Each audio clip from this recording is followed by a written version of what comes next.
So, you're a public employee in Georgia and you're thinking about retirement? Well, that date you've got circled on the calendar, it's not just a wish, it's actually governed by a pretty specific set of rules. Today, we're going to break down the official 2025 guidelines for both the ERS and TRS, which are Georgia's two main public pension systems, so you know exactly what your options are. Okay, let's get right to it. This is the big question, isn't it? When can I actually start collecting my pension? The thing is, the answer isn't just one single date. It's really a set of rules that depends on who you are and where you work within the state system. Well, for pretty much everyone working in the public sector in Georgia, your path to retirement is going to follow one of two main roadmaps. There's the employees' retirement system, that's the ERS, and the teachers' retirement system, the TRS.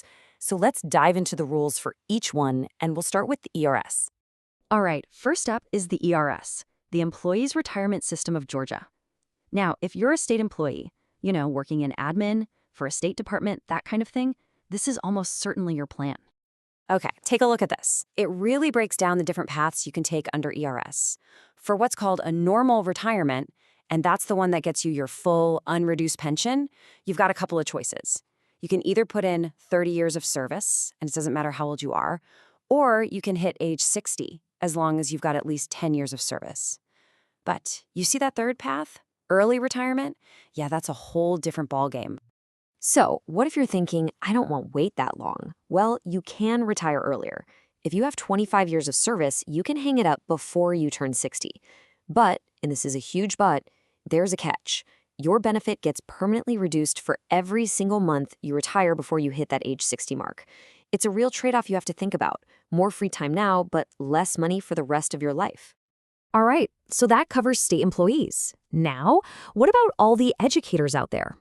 We're going to switch gears and look at the Teachers' Retirement System, or TRS.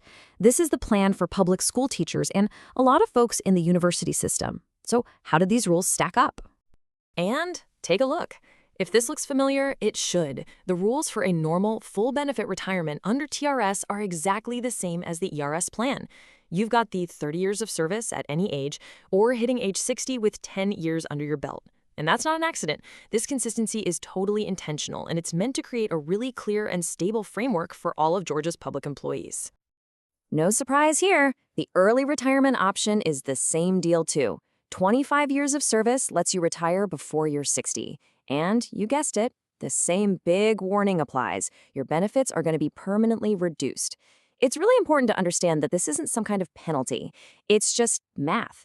It's an actuarial adjustment because if you start collecting earlier, you're likely going to be collecting benefits for a longer period of time. And this whole idea of a benefit reduction is so important to grasp because it goes way beyond just your pension. Deciding to retire early has a ripple effect across your entire financial picture, and that's especially true when we start talking about Social Security. Let's just stop and really let this sink in. The source material uses this exact phrase, permanent reduction. I want to emphasize that word, permanent. This isn't something that goes away once you hit a certain age. If you take early retirement from ERS or TRS, that smaller check you get, that's what you get for life. It just goes to show you timing is absolutely everything. And guess what? The exact same principle is at play with Social Security.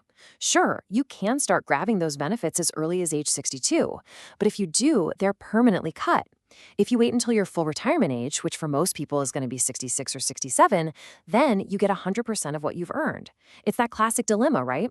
Do you take less money but get it for a longer time, or do you hold out for more money but for a shorter time? Okay, so we've got all these rules, all these trade-offs. It can feel like a lot.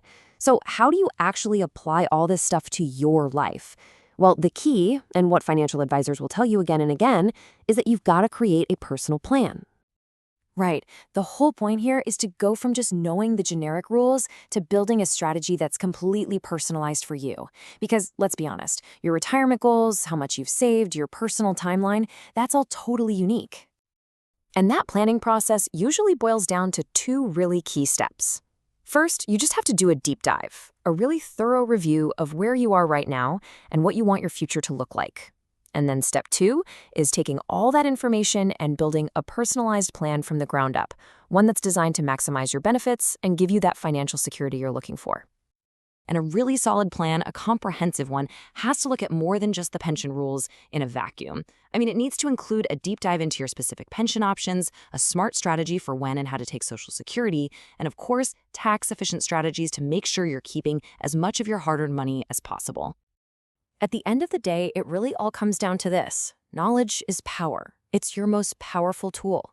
Just understanding these 2025 rules for your ERS or TRS pension is that essential first step to building the secure retirement you deserve. So, as we wrap this up, I want to leave you with one final question to really think about. You know the rules now, which is awesome, but have you actually mapped out how you're going to use them to your advantage? Is your retirement plan truly ready for 2025?